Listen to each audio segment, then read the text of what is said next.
We have successfully scared off more than half of the class. No. Yes. We've separated the wheat from the chaff.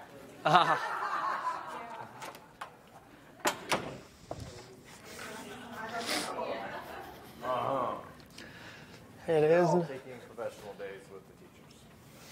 That is fun. What's today, a professional day? So we're not professional. Apparently I'm not, for sure. So we got one lady that stepped out of the restroom. We can wait on her real quick. Oh, okay.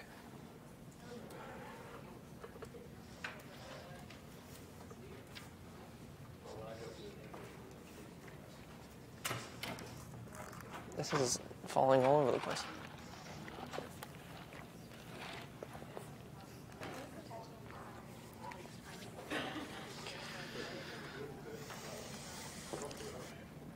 Okay, everybody has a handout? Yeah? I believe. Great. Okay, why don't you go ahead and turn to Mark 12.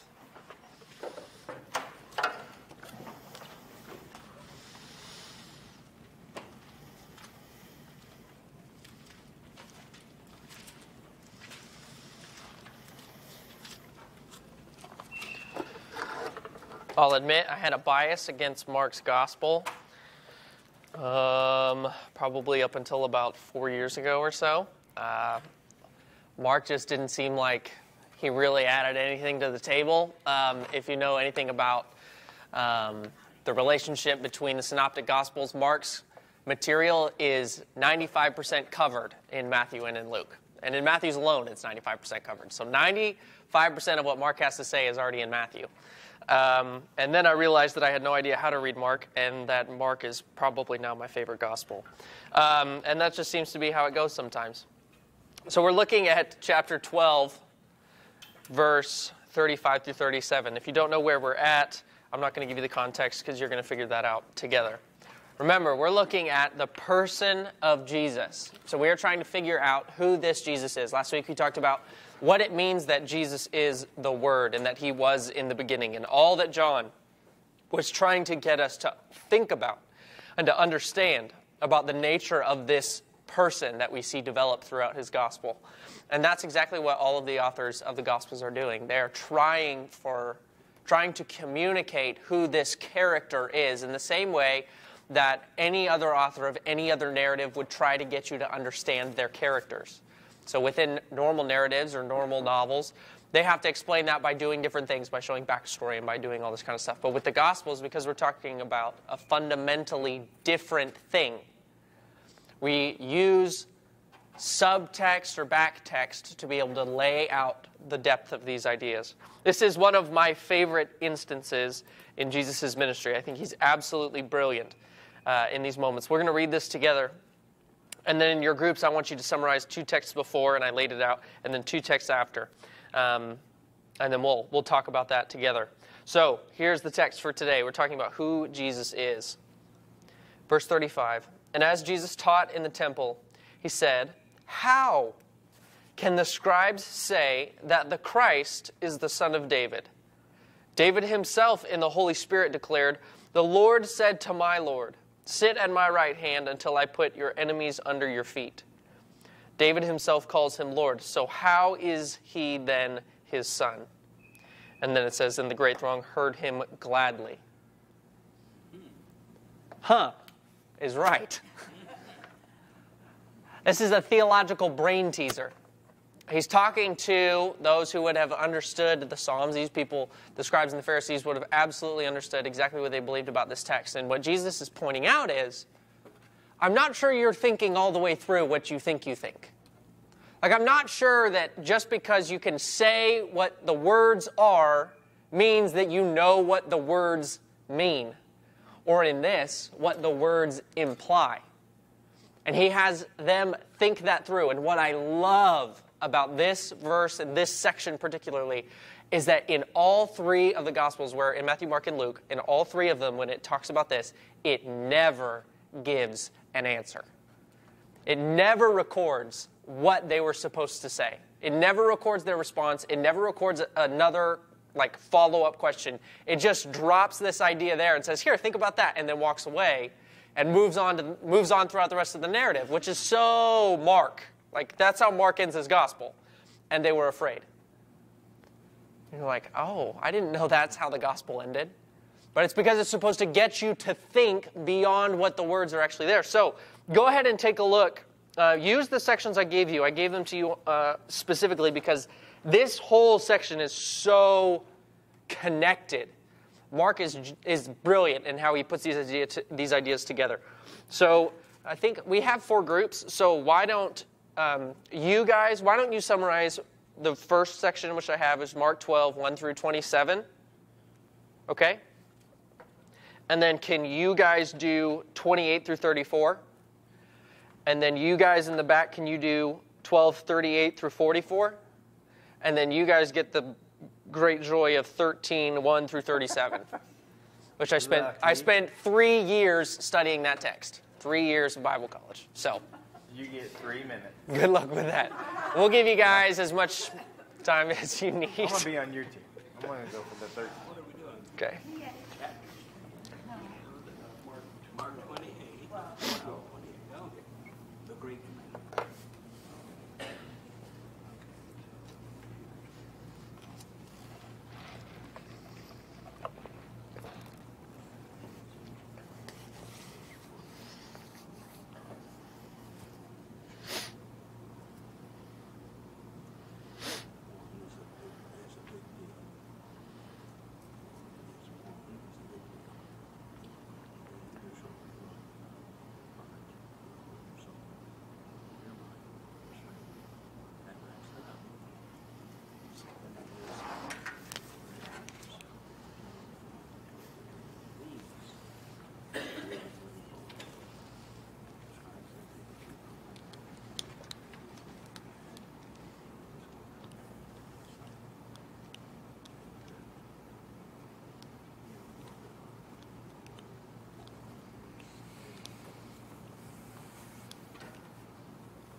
What do you guys have?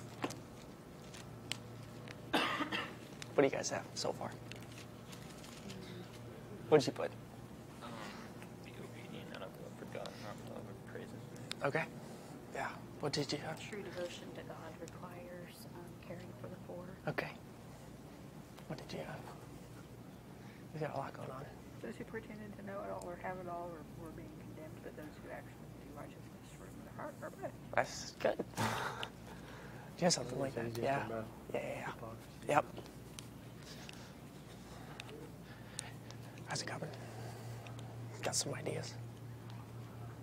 Kind of ideas. Just big picture ideas on how it works. What's like the main idea that he's hitting at? That three sections or three teachings, all focused on who Jesus is, in the context of how's he explaining who he is. He's doing it in parables against who? The major religious leaders. The religious leaders. So who he is standing in contrast, right? So they're challenging, and he's saying, yeah, actually, like, this is how it's supposed to work. So it's kind of an affront. Yeah, it's good. How we act surpasses the concept of what we do as What'd you get? What'd you get? I know, but The disciples ask him kind of when it's all going to be over and when he's like what they should look for in signs, and okay. he goes on this huge rant. And what does the rant explain? Basically like wait, just like watch out because no one knows when it's going to happen. Okay. So then it's interesting. He finishes with the fact that like he goes on telling these signs about what has to happen first, but then he says that not even the son knows, Yeah, only the Father. knows the time. Yeah, But what's he describing? what the end's supposed to look like What end? before he comes back. Okay. Cool. I'm just curious to hear what you think. It's okay if you don't have it all figured out. That's good. That's good. Everybody feel roughly confident? I think I've been around to most of you. I'll give you guys a few more minutes. I know that Mark 13 is kind of a big thing to deal with. I like the idea of sticking with it. If you're strong, you can stick with it. Value of sticking with it.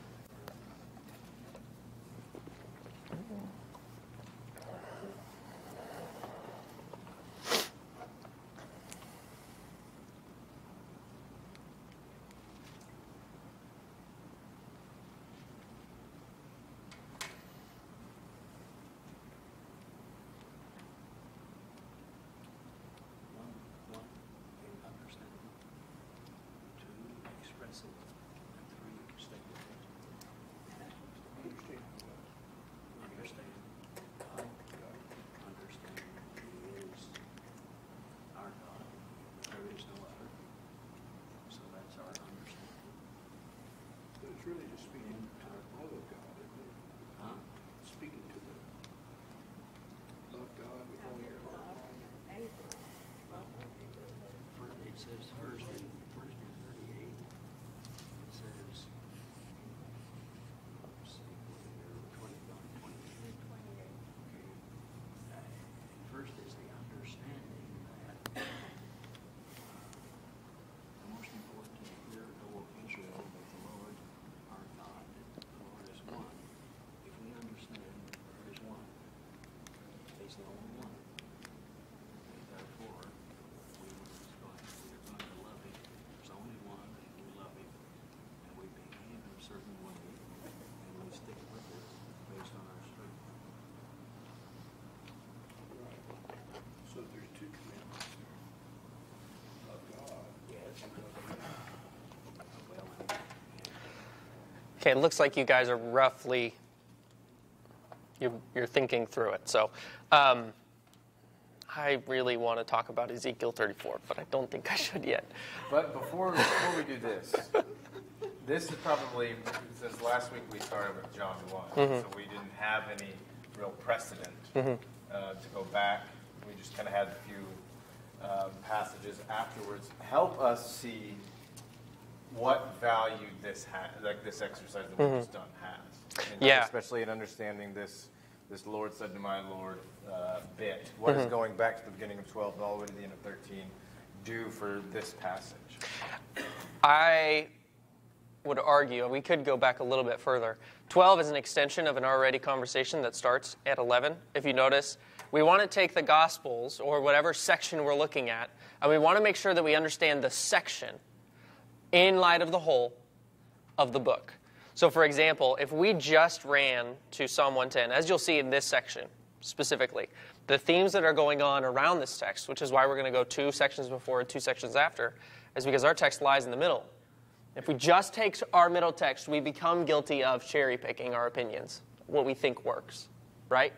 If we take a look at the entire section, how does this work as a whole? And if you've studied Mark's gospel, there's this new section that sort of happens. Mark is roughly split up into 2 sections.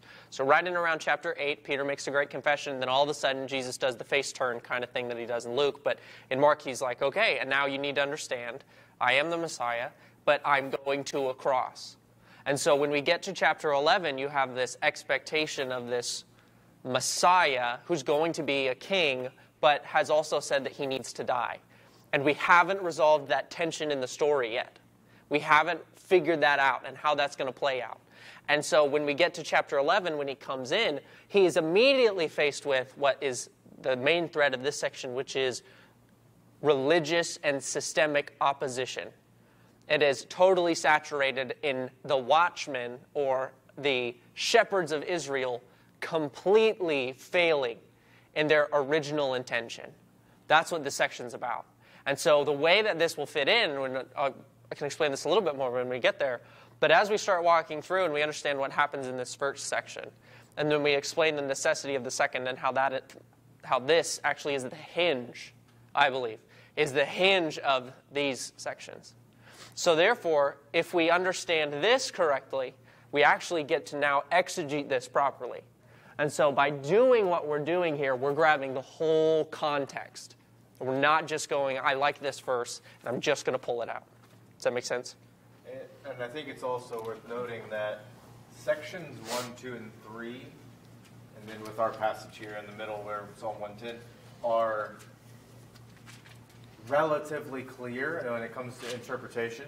Section 4, which on this chart lines up with Mark 13, is one of the most misunderstood and debated passages in the New Testament, along with its parallel in Matthew. And so as one of the basic principles of biblical interpretation is let what is clear help you understand what is more difficult to grasp. And so I would say on its own, Mark 13 can be a bit of a beast, but whenever you start to work behind it, where, okay, no, I can see what he's doing there.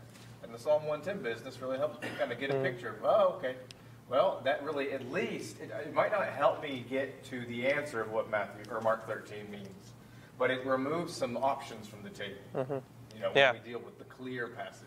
I'm going to argue, and I've done this, like I said, I've studied Mark 13, Matthew 24, and Luke 21 is the Olivet Discourse, which is what this is. It's talking about this coming destruction and what this new age kind of thing is going to be. I studied that for 3 years. So I studied the Gospel of Mark, and I did my exegetical research on that passage. And then I did Matthew, and I did that passage. And I did Luke, and I did that passage. So for 3 years at Bible college, I just spent a ton of time trying to figure out what's going on in this area. I believe that Mark is going to use the main idea of the section is for us to understand this. The whole section, if you get this wrong, Mark loves sandwiches, if you don't know. So like Mark will say something and then put something in between it and then say that first thing again. He does that all the time. So we could split this up into 2, and this is the middle, this section, in light of this, and in light of this and this in light of this. These make sense. Without understanding this, the whole section falls apart. And that's what I believe. When we understand this, then I will say that this actually is irony. Which is, for those of you who have studied the judgment throughout all of Israel's history, judgment is ironic in the way that God lets things happen, in the way that God lets people get what they want. It's completely ironic. And as we start to understand what Psalm 110 is talking about and everything that comes with it, Mark 13 is like, oh no, I can't believe that he's saying what he's saying, because we'll understand it in the true light. So, okay, first section. What do you got? Summarize this for me. There's the parable about the tenants. Okay. And about how they disrespected the son and actually killed the son. Mm-hmm. And that's kind of foreshadowing, I think, what you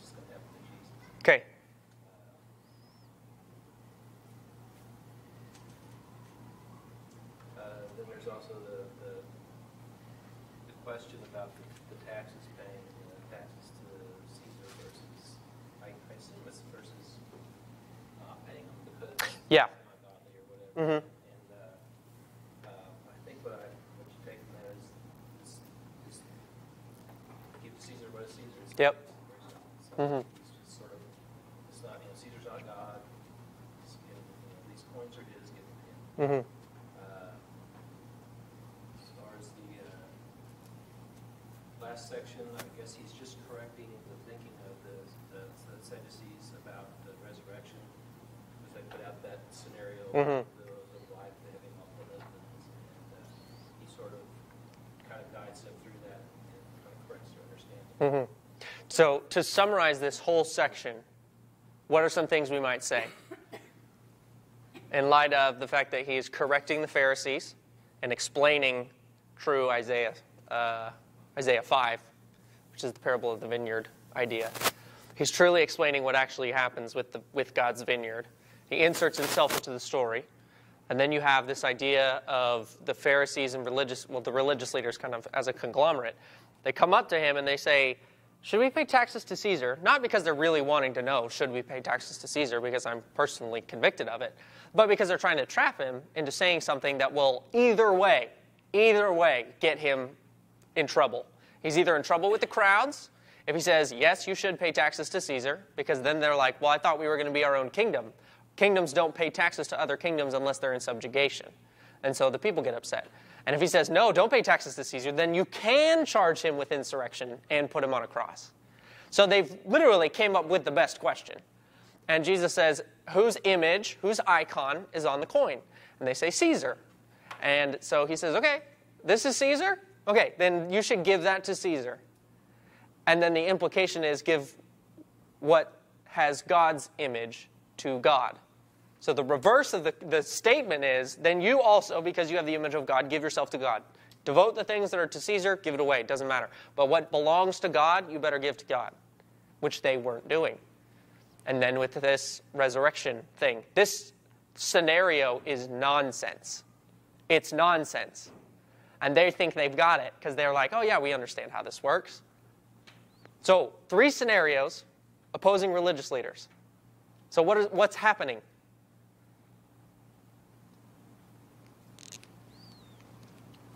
Ryan, what's happening? On the whole, the shepherds of Israel, the leaders of the people that are supposed to lead them toward God, mediate toward God on their behalf, are failing as tenants in a vineyard.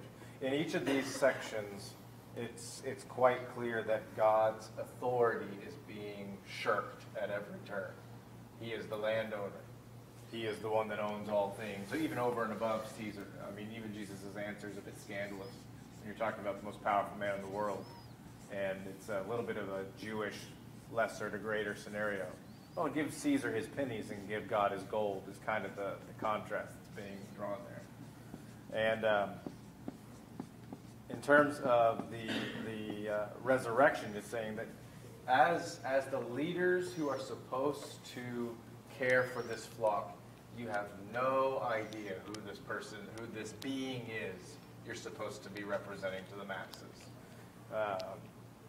And just Jesus' words in verses 24 through 27 are rather scathing.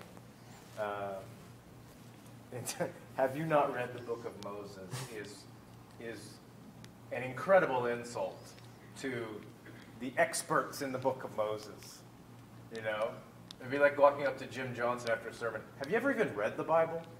It's like, wow, that's a pretty scathing indictment if you have a legit reason to ask that question. And Jesus is just saying, you have no idea what you're talking about in this area. You're wicked tenants. You are image bearers that are not rendering to God what is God's. Yeah. So it is the fulfillment, or a fancy term, recapitulation, which is just another retelling or the same story over again. So an archetype that has now shown itself to be, once again, true in the world. And that is that shepherds, people who are supposed to take care of things in this world, systematically and systemically fail. Always. Always. They fail. Why? Because they're not Jesus. And so, like I said, I mean, you can write in your Bibles. I highly suggest summarizing that section right there, Ezekiel 33, or Ezekiel 34. If you haven't read Ezekiel 34, just write it down. I don't have time to get into all of it, but holy cow. Ezekiel 34 pretty much summarizes this section, but I don't want to use it because I think there's more going on, and it's too easy. So, yeah, it's rejecting. Here's what's interesting. There is not one doubt in my mind that every person who heard what Jesus is saying knew exactly what he was saying. Like, they knew what he was meaning. They knew what he was pointing to. They knew exactly what they were doing, and they knew exactly what he was doing. And I think that's the point, because that's what he does with this. There's no way around this question. No way. It just hits you in the face, and it's like you have to deal with it. And if you don't deal with it, you're putting it in your pocket, and you're refusing to deal with it, which is the way you're going to have to deal with it. So, moving on to the next section, 28 through 34.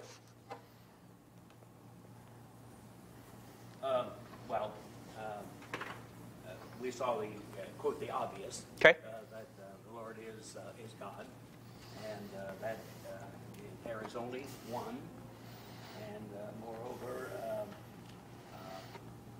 He is our God, and we are to love both Him and to then follow the concept of loving Him to loving our neighbor, and this is a commandment. I personally was attracted to verbiage there about understanding and strength. I think there's included here a concept of acceptance. Understanding is more than just acceptance. Mm-hmm. It's certainly the core of the foundation of a belief system. And then the word strength, I was attracted to the idea that there was there's nothing personal in 33, and to love Him with all the heart and with all the understanding, with all the strength. He doesn't say you love Him with all your heart. He says the heart, and so there's a concept of generalization there that would cover the world, I think, or cover everybody. Yeah. So, that's basically. So this is describing. Stamina is required for our belief system. Yeah. So what is this, or who is this describing? Well, it's describing Jesus, certainly, but it's describing us also. The ideal disciple. This is what it means to follow God. To do this. Right? So exactly what you said. Here's what we should do. We should love God and we should love our neighbor. And by the way, Jesus' answer to this isn't brand new to the scene. There were rabbis who would have already argued, this is the greatest thing, Deuteronomy 6. It's obvious. They had this literally in boxes, little tiny scrolls in little leather boxes tied to their foreheads, the phylacteries. They had it on their foreheads. They have it on their doorposts. All of it. They know it. They know that this is the most important. This is true. I'll just say following. You understand that. Following or follower is fine. True following and true followers. That's the idea. This is what it means. So you get a glimpse of what needs to take place. You already have an example of failure. You know what it doesn't look like, and now you know what it does look like. Okay, and then we have our verse. And then what's following that? Who has the next section? 38 through 44. I think that was 13, 1 through 37. I just gave you 28 through 34. Sorry, 38 through 34 or 44 is the next section. It's them back there. Oh, 38 through 44. Okay. Our section was the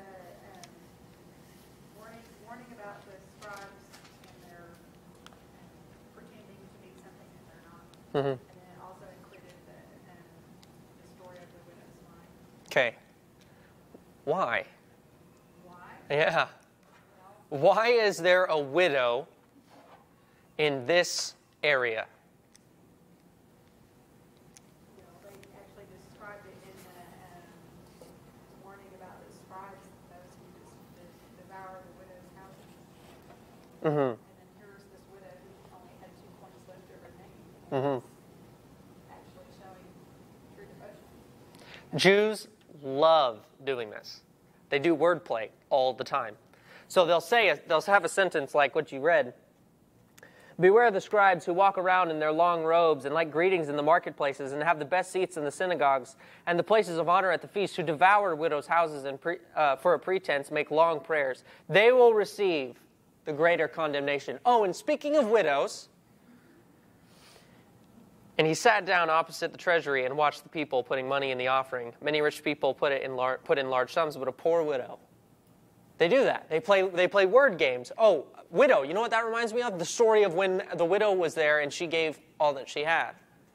Once again, what's happening in that widow section? What is being compared? Pretenders and the righteous. Yeah, the fakers and the followers. So it's another example of that. So it is a explanation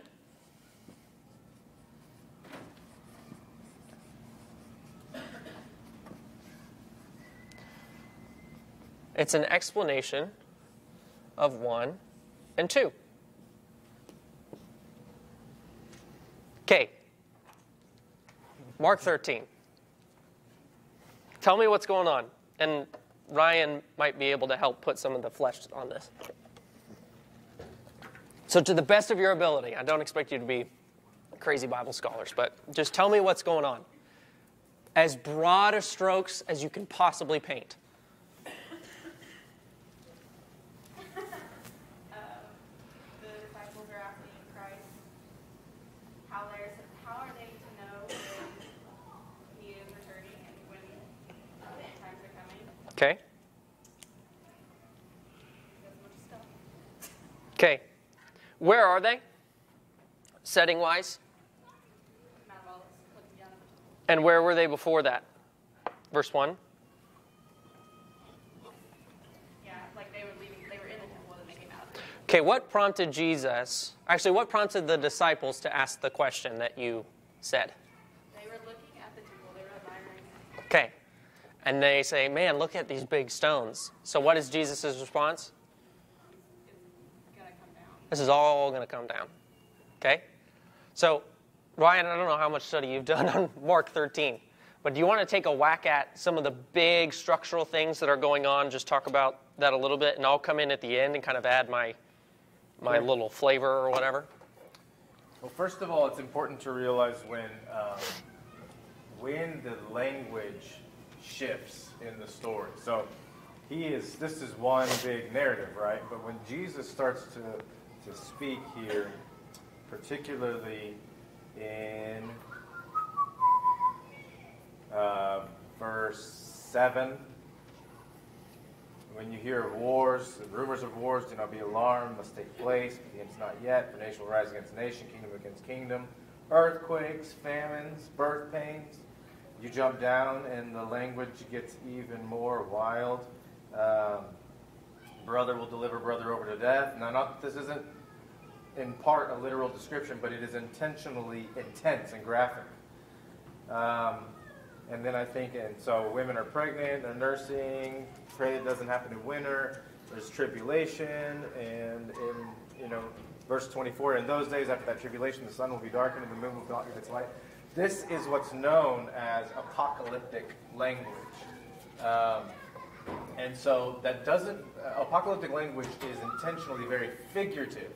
Doesn't mean it's not describing something real, but it's using intense, exaggerated, image-driven language to communicate its point. And one of the reasons that we know that can be the case is in verses 24 through 27, which is, you got a very similar passage in the book of Joel. You see, in my mind, I read that and I think, wow, that sounds like the end of the world. But this is what Peter says happened at Pentecost in Acts 2. And so what it doesn't mean is that the sun literally darkened on Pentecost. It just means that something cataclysmic was happening. Okay, well, what is Mark 13 getting at? Given the context that we've just come from the center, the heart of Jerusalem being the temple, now we're over on the nearby Mount looking over the Kidron Valley, down at the temple, and Jesus is already talking about its destruction. I would say the most common understanding of this passage is that Jesus is foretelling what we know happened in 70 A.D., the destruction of Jerusalem. Now, I don't think he's actually talking about that historical event as if it's significant in world history. I actually think he's talking probably more specifically about the condemnation against these shepherds, about the judgment coming down on the Jewish leadership. And that is going to be kind of physically manifested, clearly manifested in the destruction of Jerusalem. There's lots of other things like the abomination of desolation, complicated, adds a wrinkle to it all. But in all of this, you see Jesus foretelling some degree of destruction against those that are supposed to function as the caregivers and the people watching over God's people. And he has pronounced judgment. It's as if the verdict has been rendered. Yeah. Okay, so my years of exegesis and talking with really smart people. Mark uses this section, or this teaching that Jesus has. He uses it, and I think he says what he says and wants you to think of several different things. The primary thing is what Ryan said, which is this is absolutely about the destruction of Jerusalem, and especially the destruction of the temple, which is extremely symbolic. So symbolic that as we walk through the trajectory that we're going to walk through today from Psalm 110, that you will not be able to look at that and think, oh no, that's not the destruction of Jerusalem. No, it has to be in order for the flow to make sense. Now, it also, you can take this bigger, because the way that we talk about apocalyptic literature, there's a reason we have language that categorizes apocalyptic literature, which talked about the original destruction of Jerusalem. They use the same words. They use the same images to talk about a future destruction, which Jesus talks about here. And then guess what? John also uses the same kind of language. So it's not this is the end of the world timeline. And apocalyptic language only ever means that moment there in which God comes back and immediately takes care of everything. But you have pieces of it. In 722, when the northern kingdom's taken away, guess how the prophets described it? Just like this. And in 586 BC, that's supposed to be a 6. 586 BC, the southern kingdom's taken away, and the original destruction of Jerusalem is described in what way? With these words. That was the destruction of the first temple in 586. So temple number 1 goes down. So Solomon's temple, totally destroyed. Israelites taken into exile. How do they describe it like this? And guess what? Jesus uses the language from these prophecies to make them understand something that's about to happen. Because I think if they don't get what's about to happen, they'll misunderstand who Jesus is. You'll misunderstand who Jesus is if you don't understand this section right here. And so we're going to put this 70, which is when Titus, the son of the emperor, comes up over the hills, comes in and literally absolutely destroys the city. Mothers eat their children, fathers eat their sons. They literally start eating feces. It's so bad that it's exactly the way that Jesus describes it. And so therefore, think about this, these are thematically similar. They are apocalyptic. So therefore, when we do talk about these kinds of things, well, yeah, it actually sounds like things we've heard before. It's the change of a time. If you notice, when God talks about, I love this, when God talks in apocalyptic literature, he always talks about a changing of the seasons by talking about the sun, the moon, and the stars, which, if you go back and read, God promised he would never, ever break his covenant with the sun, the moon, and the stars.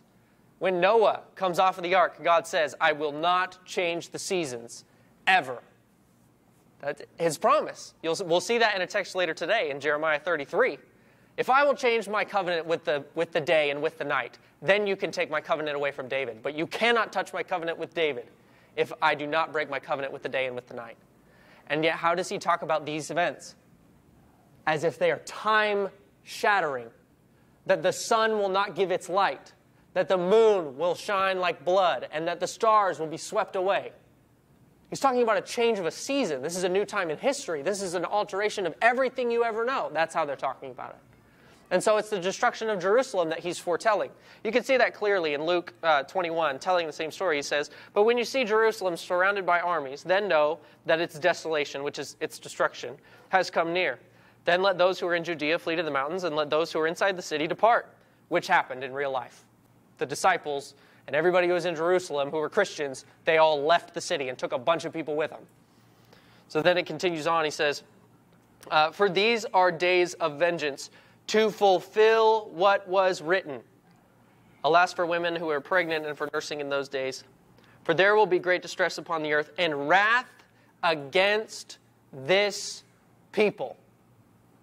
Luke says it explicitly. Mark makes you think about it.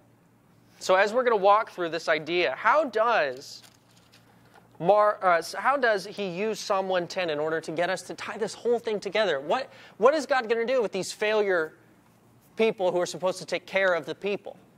And then how does that work with the ideal disciple? And then how is that going to be able to explain the destruction of Jerusalem? So let's look at that. Let's go to Psalm 110. Oh, sorry, I'm rolling way ahead. Sorry. So we know how the quotation allusion fits. And we've kind of talked about the themes. But just throw out some of the themes for me. What's going on? And the whole thing. Judgment is present. What else?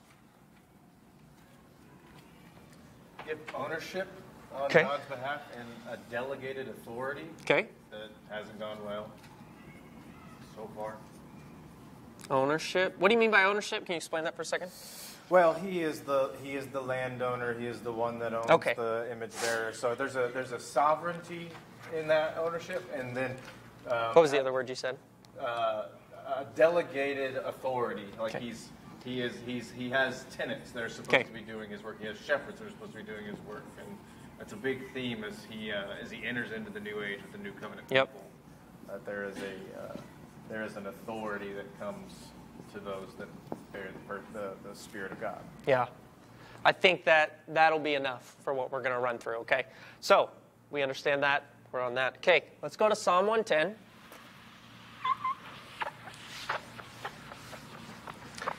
And let's summarize this whole psalm together. So we're not just going to take the portion of the psalm that he referenced, because if we just do that, we might be missing something. Maybe Mark wants us to just reference, he wants to reference something to make us go back to grab the whole thing and to think about it. So Psalm 110.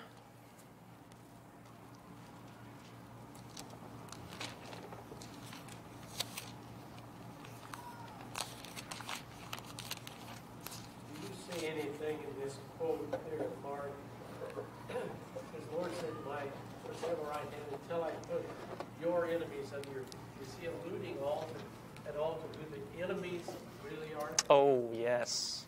Absolutely he is. It's beautiful. We'll talk about it at the end. I think it's absolutely. Remember when I wrote irony down here? It's beautifully ironic. So, well, it might not be beautiful. I mean, it's really sad. But I mean, like, the way that God does what he does is just absolutely brilliant. So, yes, we will explain who the enemy is. Okay. Psalm 110. What is this? I'm just going to read it aloud, and we'll just talk about it together. And if you have things, by the way, if you ever have like a section of Scripture and you're like, hey, does that apply here? Like, are we talking about that? Please shout that out, because I want you to be able to go and bring us up some of these places that we're about to go together. So you may hit something ahead of time. Okay, Psalm 110. Here it is. The Lord, by the way, that's Yahweh. So the God who brought us out of Israel. Yahweh said to my Lord, David is speaking to the Lord, he said, "Sit at my right hand until I make your enemies your footstool." Yahweh sends forth from Zion your mighty scepter. Now David is talking to the one that Yahweh was talking to. Okay? Yahweh sends forth from Zion your mighty scepter. Rule in the midst of your enemies. Your people will offer themselves freely on the day of your power in holy garments. From the womb of the morning, the dew of your youth will be yours. Yahweh has sworn and will not change his mind. You, speaking to the Lord, are a priest forever after the order of Melchizedek. The Lord is at your right hand. He will shatter kings on the day of his wrath, and he will execute judgment among nations, filling them with corpses. He will shatter chiefs over the wide earth. He will drink from the brook by the way, therefore he will lift up his head.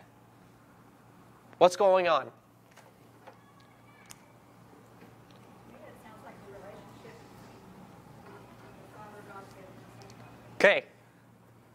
Here's what I love.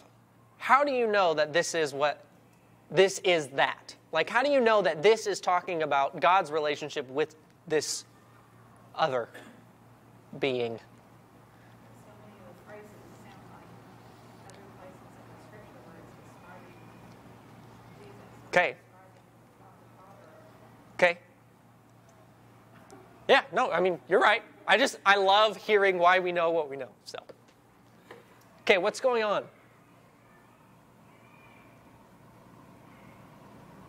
Well, there's an establishment of authority here. Okay. What is this a current thing at the time that David is writing this, or is this a promise? It looks like a promise. So what's happening? Yahweh is making an oath with some Lordic figure. This is an oath from God to Christ. This is what this is. We don't know that this is David. We don't. Well, You said a Lordic figure. Yes, I said a Lordic figure, which is why let me go back and explain the part of the play on words. So if Yahweh, this is what Jesus says, right? Jesus says, how can it be that David is the father of the Messiah if David calls him Lord? Now, how many things have to be moved into place for that sentence to make sense? How can David call his son a Lord? So who is the Lord? Well, David is the Lord. Huh? No. The Son. David says of his son, Okay, all right. the Son. Okay, so he's making But does this? a substitutionary idea of God and Jesus and David and his son. Yes. David. All right. If you look at that first line in 110, verse 1, the Lord says to my Lord, like if you just start assigning those names to people, the Lord, Yahweh. all caps is Yahweh. So Yahweh says to my Lord. Now this is David speaking. So who would be David's Lord other than Yahweh? There is no one more powerful than David. He must be speaking about someone who, in his mind, doesn't yet exist. yes. The Lord that David says, my Lord. Sorry, that's not Yahweh. But I write in all caps, not Yahweh. He says to my Lord. But then here's what's crazy. Anywhere in this psalm, does it ever talk about David's son? Psalm 2. Anywhere? I want this psalm. We're not doing trajectory yet. In this psalm, where is this? It's not there. So Jesus is playing off of the Pharisees' assumptions. That's why it becomes wordplay, and it's a game. There is no son in this picture. There's only this figure. Well, who is he? I don't know. Guess what the Jews started thinking? He is starts with an M, ends in Saya. He's the Messiah. I'm going to do a Christ because that's the Greek word for anointed one. This is the anointed one. Okay. Got it. David says to the future king of Israel, which we'll see has to come from David, because God said so. This future king of Israel has to come from David. Now here's something that's interesting. Is it at all weird that David would call his own descendant Lord? It never works that direction in the Hebrew world. Your ancestors are always greater than you. You will not have a greater descendant. That's not the Hebrew convention. So to call someone that would come from his lineage after him, greater than him, is strange. Not only strange, I would contend it's wrong. And the only place I can make sense of this is the commandment, honor your father and mother. That's the only place I've been able to find anyone to be able to explain how this works. Because here's the thing. If what Jesus is playing off of is just a cultural interpretation, what if that means it's not universal? Then therefore it only works in a cultural sense for them, and therefore it doesn't need to be true for us. It has to be a universal. There has to be something beneath. Because if I was a Pharisee in those days and he said, how can David call his son his Lord? I would say by saying the word Lord, and that's it. But think about it. Do you ever say to your sons, yes, sir? Only in jest. Yeah, only when I'm playing with them, because that's funny. And how can it be funny? Because we know that's not how it works. We still do this today. We never think about it. But it's true. If we, think about this, if we honor our father and mother, will they ever need to bow down to us? Will they ever need to serve us? Would I ever have the authority to tell Jim Johnson what to do? Good luck. No. No. And I think it's from that idea, honor your father and mother. Therefore, it cannot be that David could call his own fleshly son his Lord. You can't do it. Unless the Lord is something different. Do you see what he's making them deal with? Unless the Lord is someone older than David. That's where this comes into play. Now, here's the thing. They put these two ideas together, and let's figure out how they did that. So, as far as Psalm 110, are these themes still relevant? Is there anything we want to add? I think there's one theme I want to add. Well, it looks to me like we can't ignore that in this thing there is a hold on, wait and hold on. Mm-hmm. I'm in authority. All you have to do is to give pause and wait upon what I'm going to be doing. Yes. I would say that, and I would also connect it to the priesthood. That's true. Thank you. You are a priest. I love this. Forever. I love when the New Testament authors take figurative language in the Psalms and explain that it's actually literal. It's so funny because they're like, I know we say forever, and we're talking about sing-song language, so it's really loose, right? We would all say that. And then the New Testament authors are like, no, he meant that, like forever. Jesus can never die because he's the priest forever. He is David's son forever on the throne. And just even more bizarre, David not being a Levite. Yeah. I would propose that in this thing, God is saying to him, wait, enjoy your position, but whatever you do, I'm going to do more. Mm-hmm. Enjoy your position. Take it easy. Don't make any big moves until I get around to doing it. Yes. And I want to put a special emphasis on this because here you have two ideas converge into one idea. Pay attention when that happens. The idea of the Messiah, this Lordic figure, is obviously a king throughout later things we'll actually see. He has to be a king, and he's also a priest. What tribe is this? Judah. This is Levi. Who is this? Okay, so two different lines. Yeah, so they don't go together. Okay, but we have to have this Messiah, right? So God puts two hoops on the opposite side of the room and says, watch me hit both of those. That's what he does. Okay, so let's run through this. There's so many texts, but I limit it to just a few. Okay, turn to page 3 on your paper. And I like giving you more things than you need. If you go to the first appendix, I laid out all of these texts. If you want, I'll show you my little chart in my office that I made with yarn. But this is all the text we'll be looking at, if you'd like to highlight or whatever. This is in the Christian Standard version. I kind of like it, but anyway. So if you just want to follow along with that, you can. If not, and you like writing in your Bible, please do that. Okay. So, there's no way I'm going to hit all of these by myself, so I want 1, 2, 3, 4, 5. Can you guys, I'll start back here. Can you guys do all my Genesis? Okay? And these are really clear. Like, these are really up front. Just write down a little meaning for each. Can you guys do Exodus?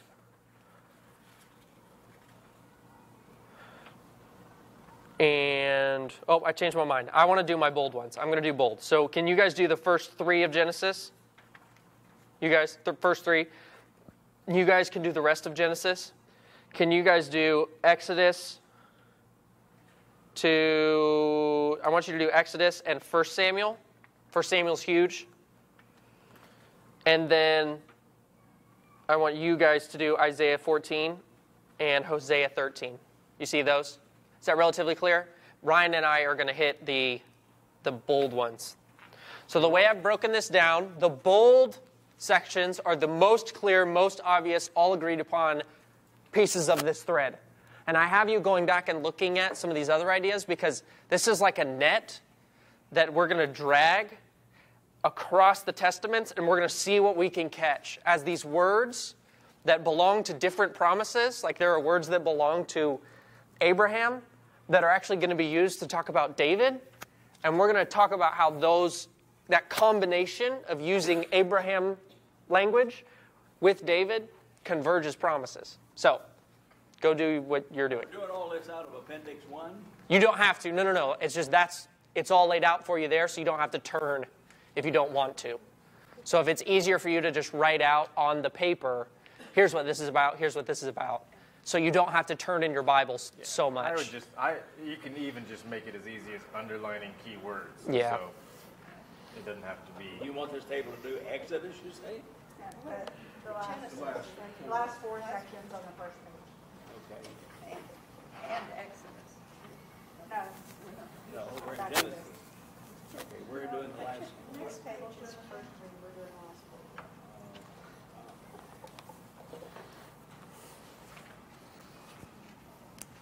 4. We won't be taking. Why don't you can you do my Isaiah?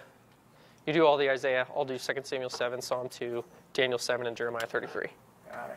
And then we'll do Acts and Philippians and Revelation together. Remember, we're tracing these ideas.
Yes. Yeah. We might not be talking about Jesus directly yet. So my text, we're going to be talking exactly about Jesus. Your texts are containing ideas that are picked up, that are fully articulated in the text that Ryan and I are going to read. Does that make sense? It's really helpful to find passages that say things about God, and then find passages that say things clearly about the Messiah, and then just stand back and revel at how, they're the same person. Yeah. And look at all the overlap. So you're trying to build from Yahweh to Jesus. I am trying to build the case that Jesus is a coming king and priest who is God. That's what I want to build. Yes. The Messiah, as we start running through these, has to be Yahweh in a sense. And by that is, he is Jesus, the second person of the Trinity who was eternal before the foundations of the earth. That's who this has to be. There's no other options. It's like saying there's only one blue pen in the universe. There's only one blue pen that exists. Okay, we all agree. There's one blue pen that exists. And then I'm like, hey, over here I saw something that's kind of blue. It's like, oh, well then it must be the same pen. And that's a little bit of, not only biblically is God described left and right as a singular being with no equal. There are no others. Whenever his characteristics are starting to pop up in other characters, like, say, the servant in Isaiah, either we have to say, well, then all that business about God being the only one is wrong, or there is some significant overlap between this Holy One of Israel and this servant described in Isaiah. And that's the tension we're running into as we barrel into the New Testament, is you have this guy with skin on who looks like a first century Jew that just bears all these characteristics that the one God of the universe himself has and no other.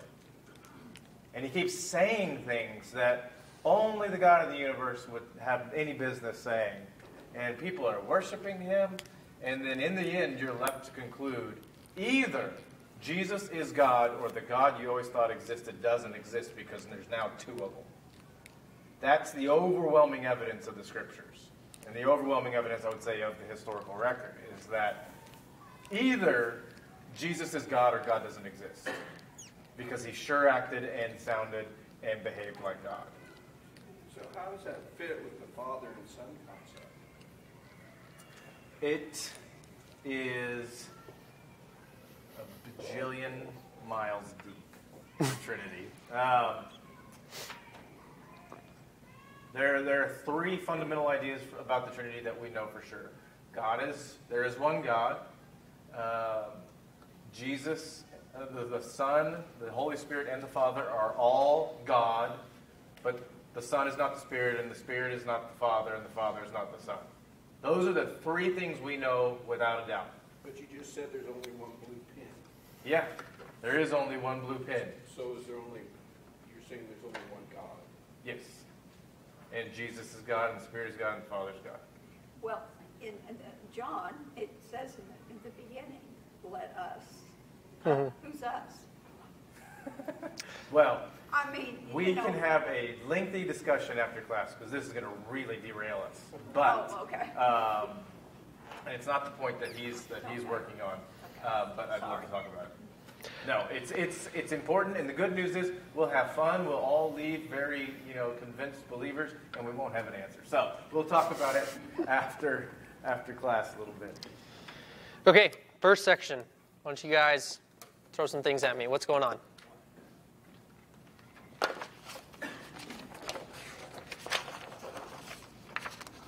What does Genesis 3:15 say?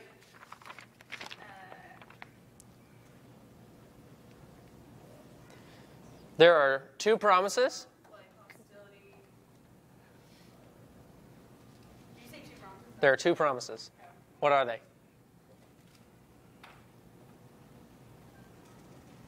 Hostility between what and what? The serpent. and the woman's offspring.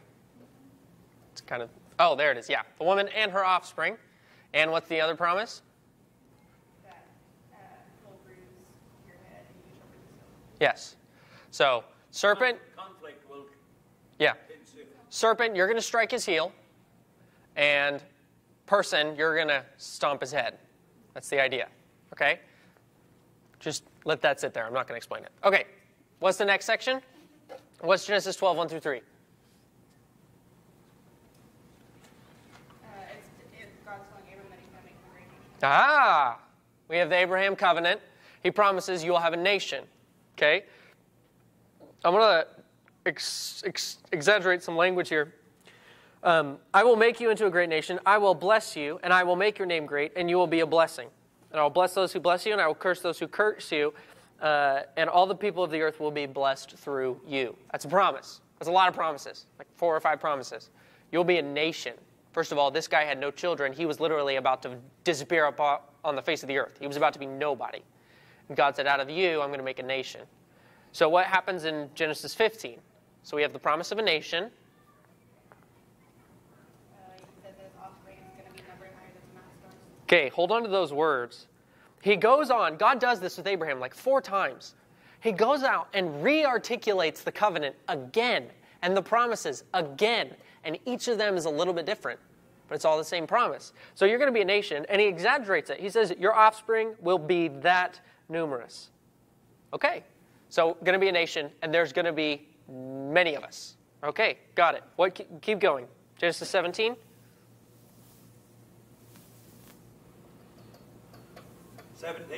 Yeah. Is that you guys? Well, are we 17, 18? I think so. Everlasting covenant, the future offspring, they're going to have the promised land. Ah.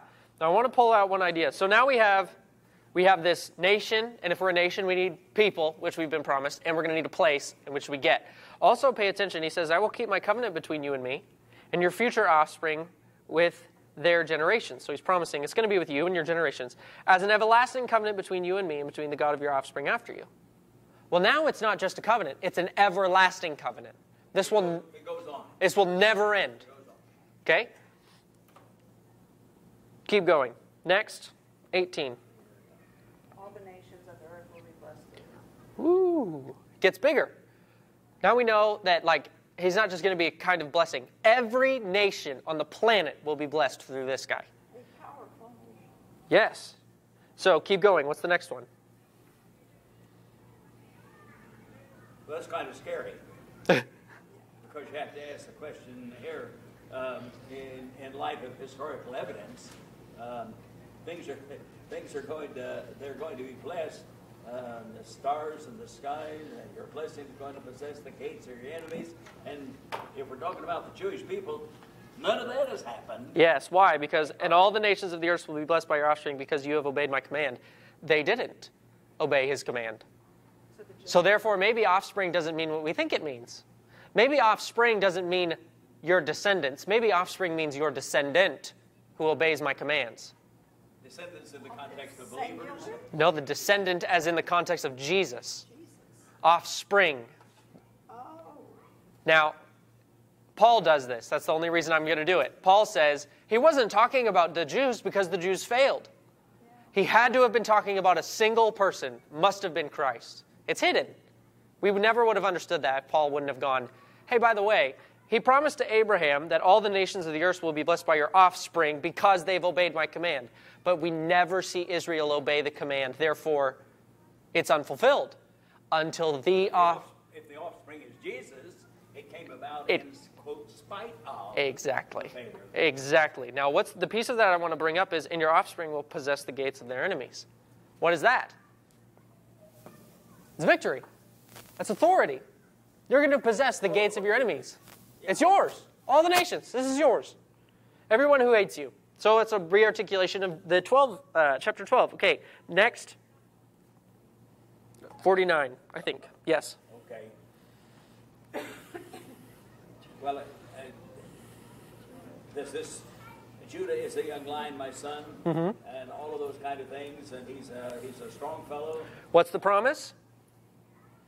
Well, the promise is that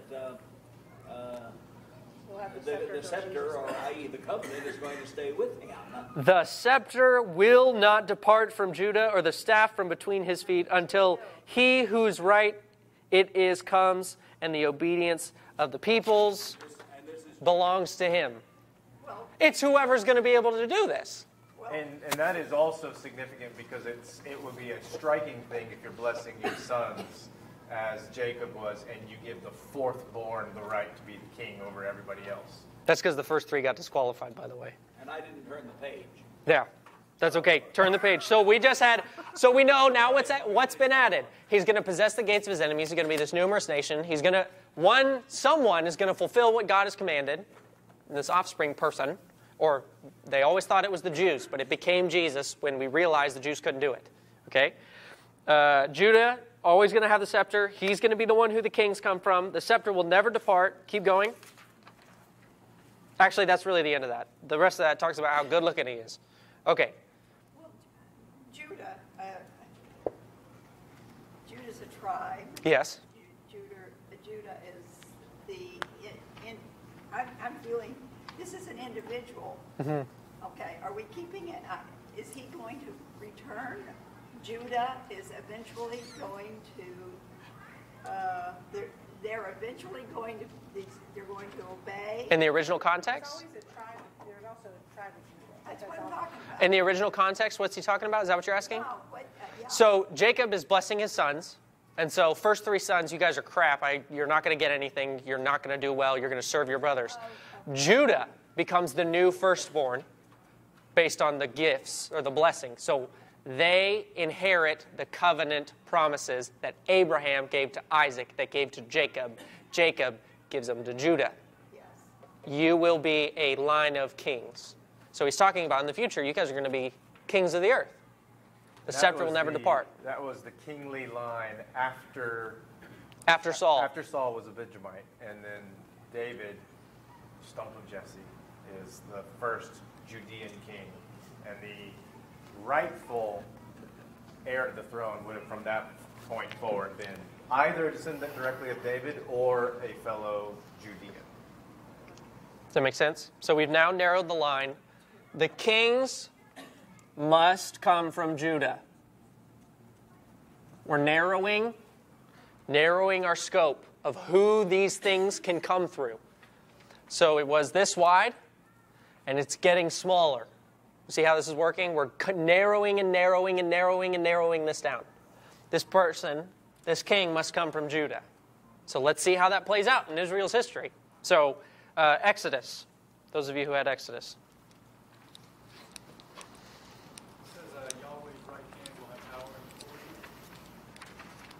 Okay, and the end of that, read the last line of that. Your right hand shattered the enemy. What's he talking about there?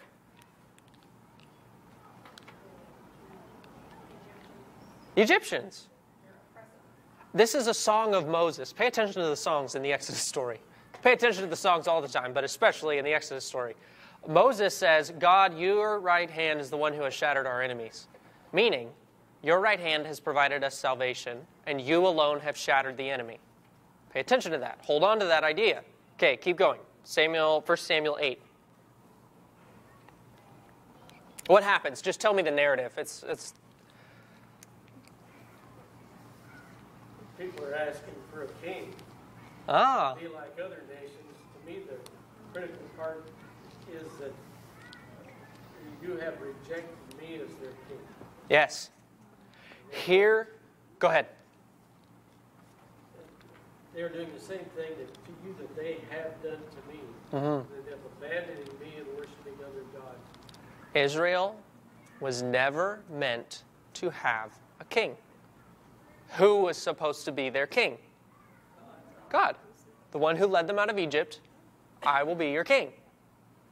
And they say, no, we want to be like everybody else. And they ask, let's have a king. And then God's like, okay. And then Samuel's like, no, we should not give them a king because that's not going to work well. But here's what's so crazy. God, through their disobedience, is allowed to now give Jesus as a king because of their disobedience. Then we have this expectation there's going to be a king. It happens in Genesis. They're promised there's going to be a line of kings. So the Israelite people are like, hey, can we get this going? Like, can we start this? God says, okay. And he says, they've rejected me as their king. So what's the implication? Yeah. You'll always reject the king. That plays out. Okay, 2 Samuel 7. This is the main thread of this whole idea. 2 Samuel 7 is a chapter of your Bible you need to know really, really well. It's one of those go-tos. David promises to build God a house. God says, I'm going to build you a house. So I'm just going to pick up wherever I choose and just kind of run through this. So just listen. Moreover, the Lord declares to you that the Lord will make you a house.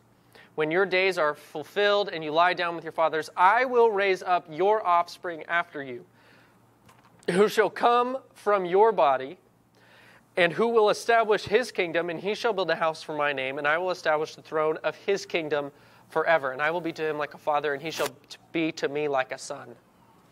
Who is that? Immediately. Who's he talking about? Right there in that context. Does David have a son who rules? Yes. Solomon. Solomon comes in. And what does he do? Builds a temple. It's fulfilled. And where does this promise come in? He says, I will establish the throne of his kingdom forever. Therefore, David, from the line of Judah, will always have a king on the throne. See how this is coming together? God has promised David, you will always have someone on the throne. The immediate fulfillment of that promise is Solomon.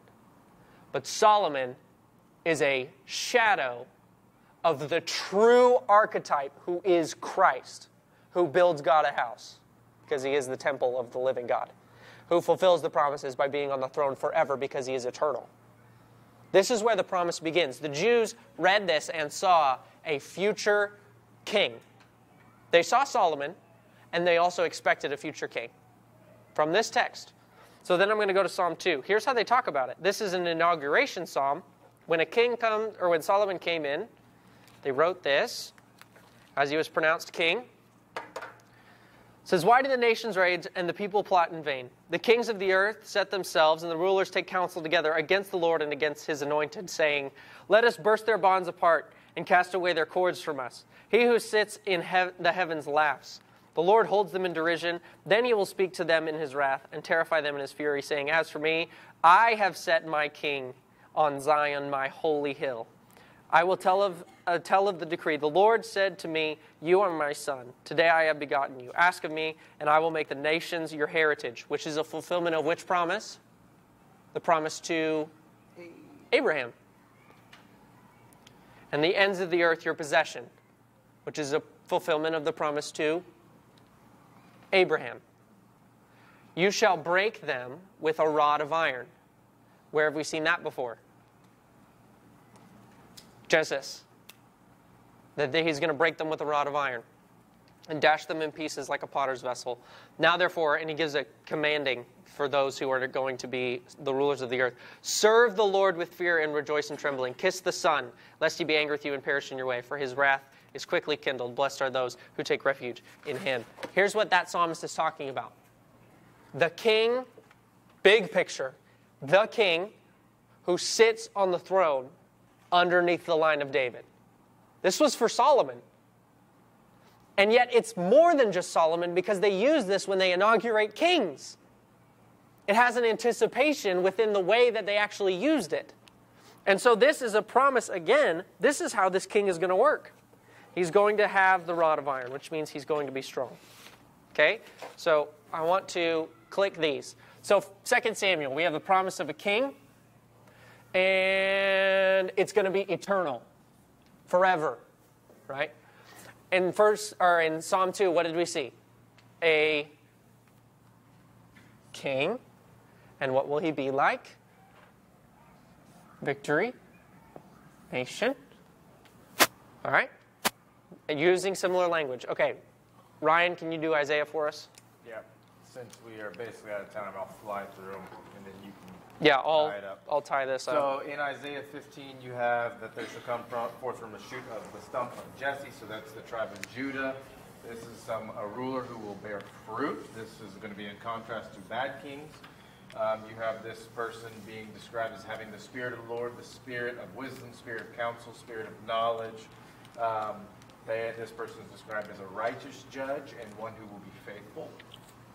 In Isaiah 42, you have this person described as a servant and one who does so with the Spirit of God on them. I put my Spirit upon him. He will bring forth justice to the nations, specifically. So in 11, it was just justice. In 42, it's now justice to the nations. This is that famous passage. He will not cry aloud with his voice or make it heard from the street. A bruised reed he will not break. A faintly burning wick, or you've heard a smoking flax, he will not quench. So that is a gentleness, but also a perseverance. He's established, and things wait for him. He brings freedom. This is a new theme in Isaiah 42 and 43, specifically opening the eyes of the blind, bringing out prisoners from the prison those who sit in darkness. And then in 43, when you pass through the waters, I will be with you, a very clear Exodus reference. So a deliverance from bondage. And then at the end of 43 and on into 45, you then have God calling himself in 43:3, for I am the Lord your God, the Holy One of Israel, your Savior, which is paralleled with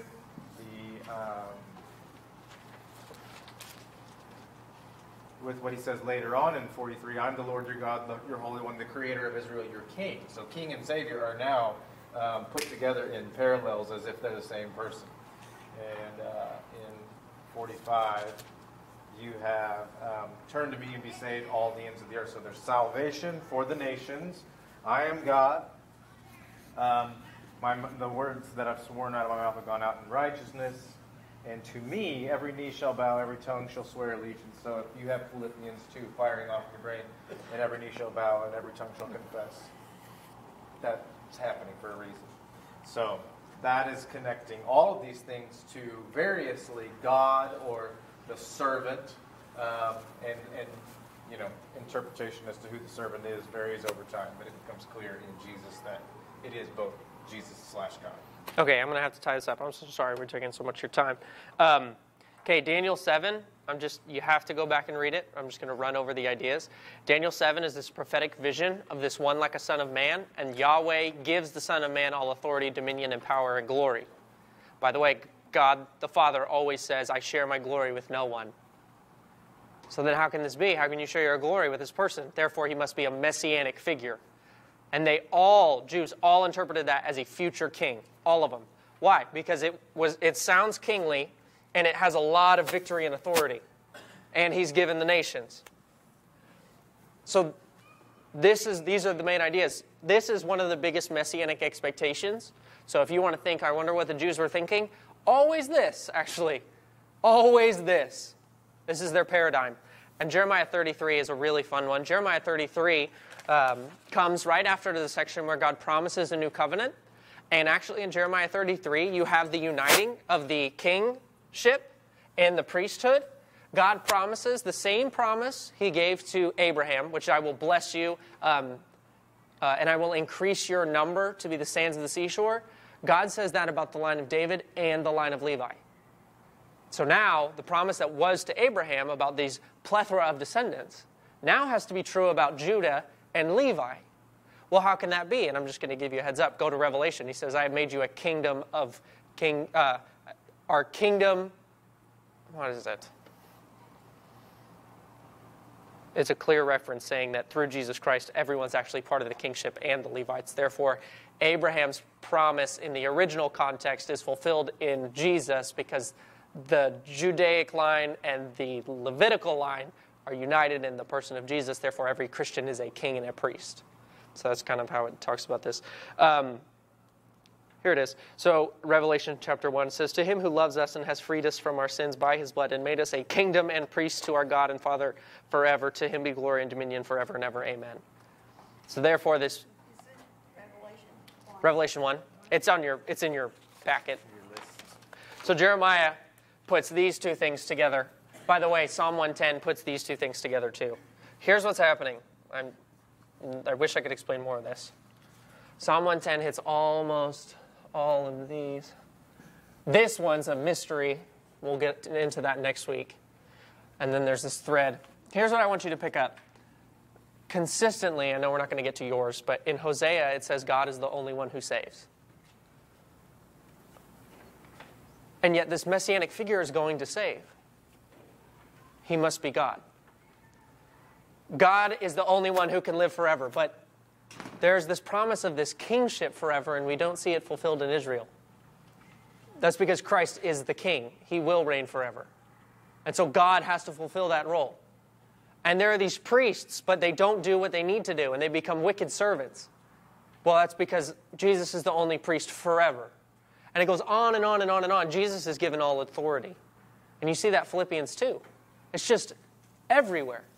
So these ideas of this priestly line and this kingly line who will come from David, Jesus is saying, I am both David's son and his Lord, which can only mean he is the promised Messiah, who is going to bring all of these to fruition. I have to be the one who can hit all of these check marks. The biggest one for me is this. When God says that he alone can cause salvation, that he is the only one who can accomplish what can be accomplished, in the context of these same themes that are going on, I look at that and I go, if God really is the only one who can achieve salvation, how fitting is it that God took on flesh and saved us? So this is who the king is. And you know what? I think the Pharisees knew it. I think they understood what he was saying. He was saying the Messiah can't just be a man. He has to be God. Or he has to be greater than a man. And we understand him to be the God-man, the second person of the Trinity. He is God. And therefore, to explain how Mark 13 works, Mark 13 is the judgment for the rejection of the true Messiah. They rejected the first covenant. That makes sense. They're going to reject the second covenant. That makes a lot of sense. They rejected God as their king. They will always reject their king. That's how it works. And so Mark 13 is just a natural result. And so therefore, if we have the destruction of Jerusalem in light of Jesus' ministry, if Jesus doesn't tell us that this is going to happen, we could interpret his ministry as a failure, as God's punishment on Israel for allowing such a person to live. But if Jesus tells us beforehand, here's what's going to happen. He doesn't want the disciples to think that the result of Israel's complete and utter desolation is because of their or his failure. It's actually the exact opposite. It is the fulfillment of his kingdom. It is the Son of Man seated at the right hand of God. It is the natural result of Jesus being in all authority. In other words, it's God's judgment. The enemy is the exact people we didn't think would be our enemy. It's the religious. It's the people who are given to shepherd. It's ironic. So the pieces of this section that make this all tie together is, who is the true follower? Those who follow the Christ. Because he is God and the Messiah. So, that's what that means. If you have any questions, I'm sure Ryan would love that. I would also. I added in here another appendix. There is, I didn't get to talk about Jewish literature. I know you're all so sad. There is overwhelming agreement on the exegesis of the text we've talked about today. Daniel 7, totally agreed upon. That was a Messiah figure. Isaiah 42, totally agreed upon. That is a messianic figure. There is a literal merging in Israel's history that happens right before Jesus comes along of the priest and kingship. And so it's kind of like, oh, I wonder if this is what that is. I gave you my timeline from a class that I was in at Ozark. This is how that happened. So it starts in 722, and how Israel became, literally, they forged the priest and kingly positions, but they did it for political power. And so you can just kind of follow along in there. You can use that for whatever you want. It's just in there. Yeah, so there you go. Jesus told the people, he says, I've come in my Father's name, and you will receive me. Another will come in his own name. Him you'll follow. Yeah. And I think that's just as true in 2018 as it was 2,000 years. Abiding authority, one of my favorite messianic prophecies. So, by the way, as far as messianic prophecy, this is a direct fulfillment. There is no one who fulfills David's words in Psalm 110 until the Christ. So, this is direct. This is one of those chicken egg things. I like the chicken and the egg.